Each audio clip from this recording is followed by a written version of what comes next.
In the traditional Christian calendar, today is the first Sunday of Advent, a season expressing the longing for things to be set right in the world. And in one of today's lectionary readings, the prophet Isaiah prays, "Oh, that you would rend the heavens and come down, that the mountains might quake at your presence, as when fire kindles brushwood and the fire causes water to boil." It's a kind of desperation that people know all too well, when the injustice around us is heaped up like so much kindling, waiting for the spark. We feel it when we hear the news, and we feel it in our experiences in our own lives when we walk out the door into an unsafe world. It's overwhelming, and it's been that way for a very long time. The history of the West, after all, with all the good, is also the history of the bad, a history of white supremacy, imperialism, and patriarchy. And we are still bearing bad fruit, as recent headlines reveal, through stories from the violent and misogynistic actions of sexual predators to the late-night passage of tax legislation that benefits corporations and the wealthiest 1%. And with regard to that latter bill, we are still yet to see the further impact of the final form it will take. After all, since the favorite pastime of those in power seems to be cutting vital social programs. Meanwhile, approximately 1,100 people have been killed so far by the police in the United States just in the year 2017. And according to the FBI, hate crimes are also continuing to be on the rise, with over 6,000 reported cases in the latest numbers from 2016. Of those cases, 58% were motivated by race, ethnicity, or ancestry, 21% were based on religion, and 18% were based on sexual orientation. We could fill the rest of the day with a litany of these kinds of tragedies and injustices, with more than enough sorrow for Isaiah's words to fit easily on our lips. Oh, that you would rend the heavens and quake the mountains, as when fire kindles brushwood and fire causes water to boil. It's not surprising to say that we humans continue to experience a lot of polarization, growing farther apart. And humans have a long history to demonstrate how efficient we are in producing new circumstances that fuel those kinds of divisions. What we've proven to be less efficient at doing is bringing us together. That's not surprising, as it's much easier and faster to destroy than it is to create, to bring death than to nourish life. And yet we have to find ways to keep walking out the door. We have to find ways to live in this very world while injustice persists and the water is always at or near boiling. And we have to find ways to do so without either giving up or giving in to the way things are. Fortunately, there are lots of exceptions to human cruelty and greed and many beautiful stories of change. We've made important progress in addressing systemic injustice in certain cases, and we've made important strides in understanding human psychological dynamics and applying those to social change programs. Unfortunately, we usually are pretty unfamiliar with most of those stories, both the successes and the failures, and so their lessons are too often lost. And we've not been able to translate those bright spots into the type of lasting social change where everyone's voice is heard and needs are met. So what I'd like to think about this morning is just one of the less skillful dynamics of how we come to live with the condition of this world and with ourselves, and especially how we come to tolerate, excuse, and even justify inequality and injustice. And then I'd like to reflect on some principles that might help us focus our energy and attention when it comes to working for lasting change. I can think of many different examples from my own life where I've encountered this dynamic, but most of them are a little too personal, more personal than I would prefer to broadcast over YouTube and iTunes. So I'm going to stick with a more professional one.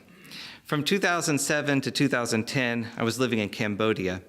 Besides providing support for organizational development, the bulk of my time was divided between two areas.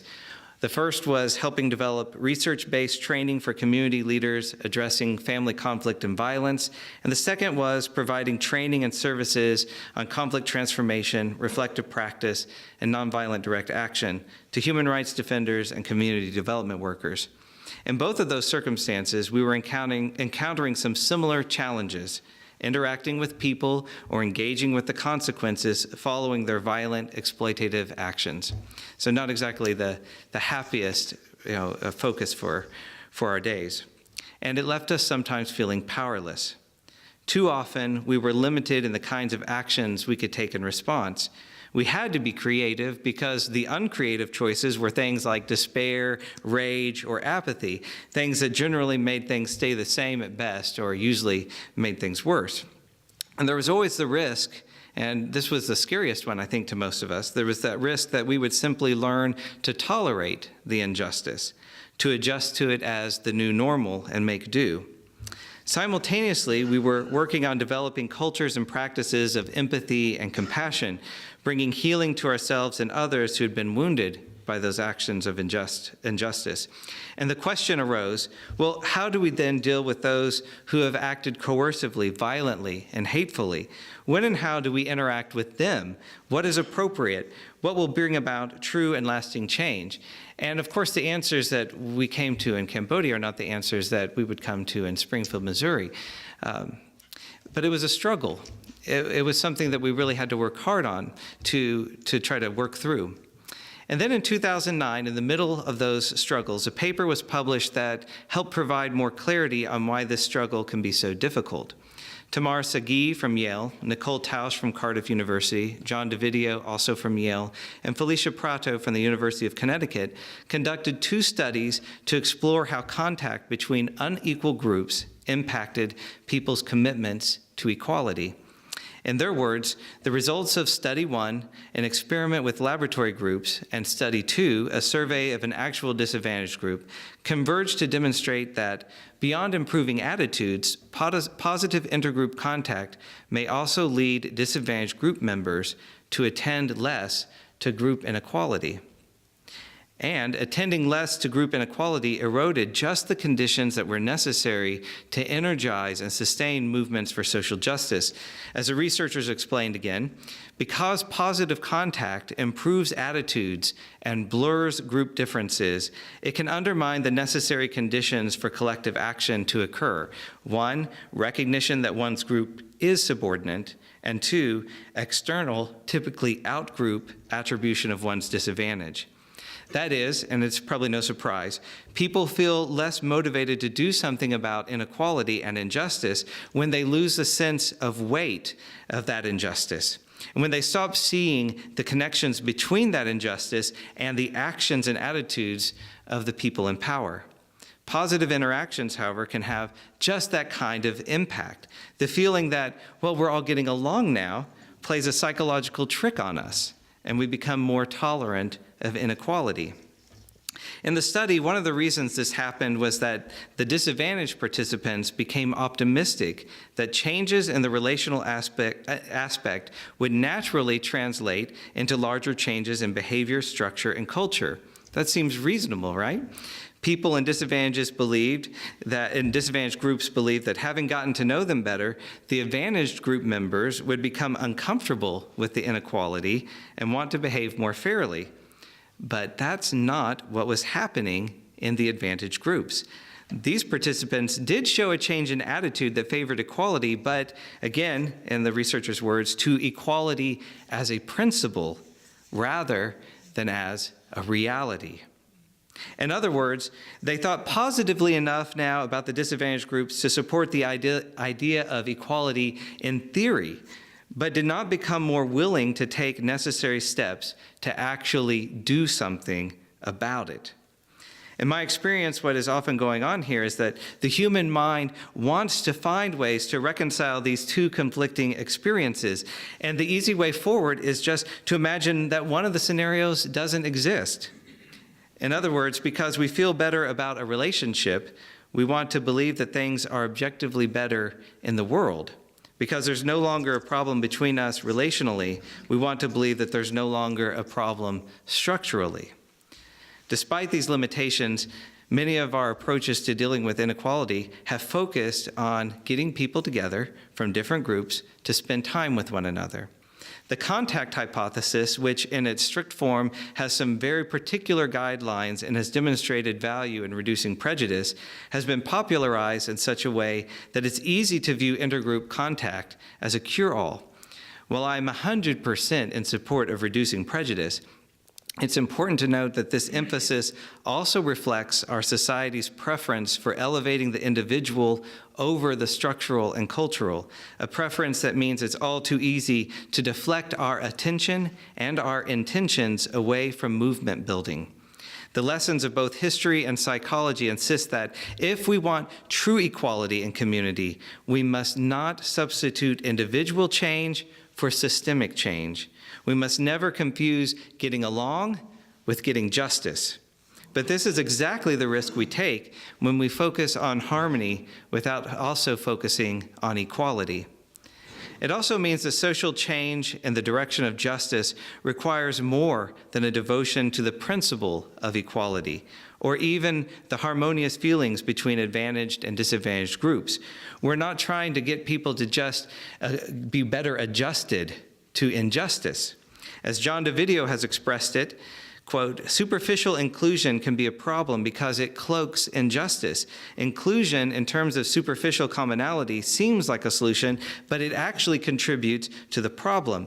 Dominant groups strategically use superficial commonality to maintain the status quo and the stability of their advantage," end quote. So with awareness of the tendency and potential of human psychology to find ways to tolerate injustice, to get used to it, we must be intentional and persistent in keeping ourselves and our communities accountable to the practices of justice in real life, in our lives, in our organizations, in our community, in our habits, relationships, and cultures. So what kinds of principles might we bear in mind if we want to take these very human limitations seriously? 3 stand out to me. The first, I must continue to bring attention to the historical, institutional, structural, and cultural aspects of inequality and injustice, and not just the individual aspects, if I want to work for lasting change.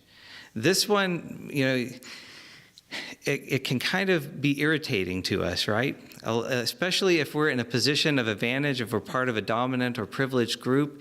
We don't want to think about those things. We want to be able to turn off that exposure to injustice and just relax. But that's a luxury that is only afforded to those who are in positions of privilege and dominance. People who are on the margins, who are oppressed, they don't get to decide when they get to turn off that exposure to injustice. And so I think one of the first practices is, if we don't want to insulate ourselves and become comfortable with inequality, is we have to make sure we're keeping in touch with those things that are going on. And that goes into the second principle, and that is, I must center the voices, experiences, and lives of people living in disadvantaged groups. For all of us, I think, our own voice is usually the most important, right? We want to be heard. We want people to understand us, and we want to know that we're right. Right? That's a very common experience for humans. And yet, if we're part of a dominant or advantaged group, our voices are already magnified. They're already amplified.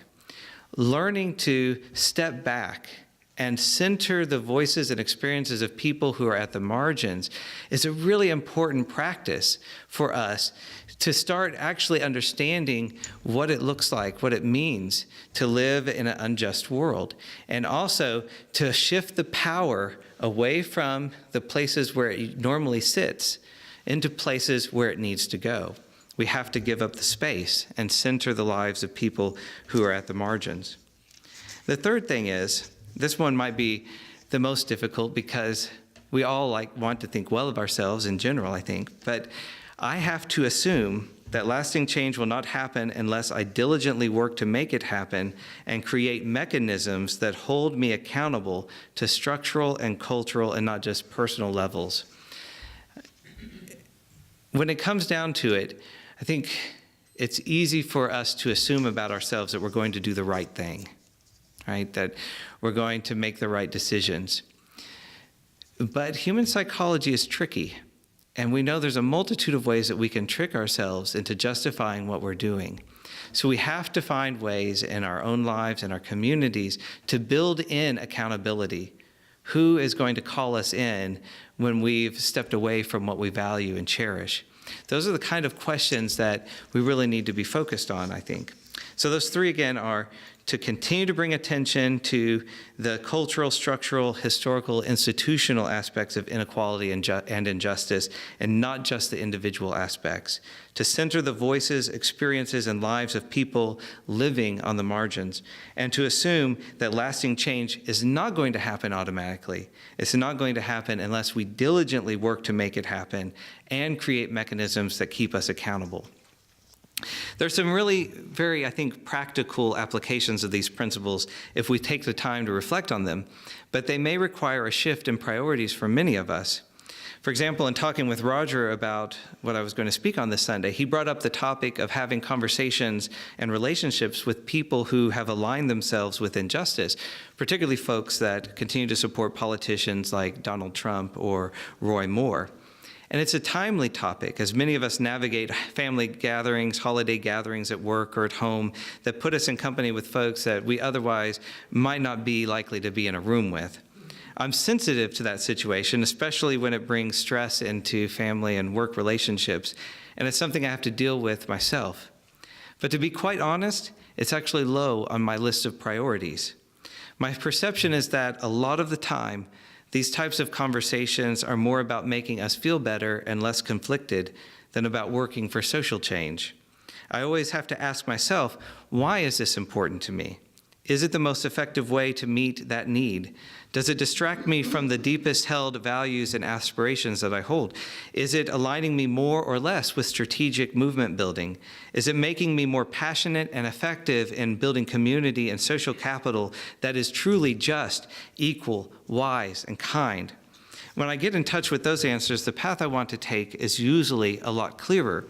I'm not as easily distracted or upset, and I'm less likely to invest my energy in relationships, conversations, or habits that aren't committed to dismantling oppressive systems and cultures. It's true that I used to spend a lot of time in conversation trying to change the minds of people who were convinced that LGBTQIA people were evil, with people who believed corporate greed was a virtue, people who told racist jokes, people who were more concerned about men being falsely accused than women being raped. But the lessons I learned in Cambodia changed me. My life and my own life is much richer and better for it, and my activism is more sustainable and effective. That's not to say that I'm unwilling to have those conversations now, but it is to say that I'm aware that there's a limit to the amount of change they can bring in the absence of a willing focus on inequality and injustice. If the folks we're having a conversation with are unwilling to acknowledge and address systemic and cultural injustice, that conversation, in my view, is not likely to be a strategic one when it comes to social change. To return one last time to the research, the study pointed out that whereas a sole emphasis on commonalities may deflect attention from issues of group disparities, encounters that emphasize both common connections and the problem of unjust group inequalities may promote intergroup understanding as well as recognition for a need to change. However, it's critical, both in theory and in practice, to recognize that intergroup harmony per se does not necessarily lead to intergroup equality. So, we must be honest about our situation. As long as white people have something to gain from systemic racism, we are going to face resistance to dismantling white supremacy. As long as men enjoy benefits at the expense of women and gender nonconforming folks, we are going to have to fight for an end to patriarchy. As long as the rich dominate and profit from the poverty of the poor, guess what? We are going to see the 1% grow in power and wealth unless we make them stop. As Assata Shakur powerfully expressed it, nobody in the world, nobody in history has ever gotten their freedom by appealing to the moral sense of the people who were oppressing them. I realize that this hasn't been a happy or funny or maybe even uplifting talk, but there are some pretty good reasons to suspect that the bad news is going to keep coming, and we can't be wearing ourselves down, chasing dead ends. Beyond giving up and giving in, we can keep carving out a community where we can actually get a glimpse of what equality and kindness actually mean, but that requires people who will honestly acknowledge and address and justice where it exists. By working with, rather than denying the suffering created by our oppressive systems, we can learn to transcend and replace those systems. As long as our hearts long for the heavens to be torn apart and for the mountains to quake, for something good and right to replace these centuries of death and destruction, we must find ways to channel our energies into communities, relationships, and practices that bring life and keep us accountable to life. And when Isaiah's prayer is finally answered and these oppressive structures are turned upside down, it will be because all of us, joining this long line of humans throughout history, dared to insist that equality exists not just as principle, but as a reality. Amen.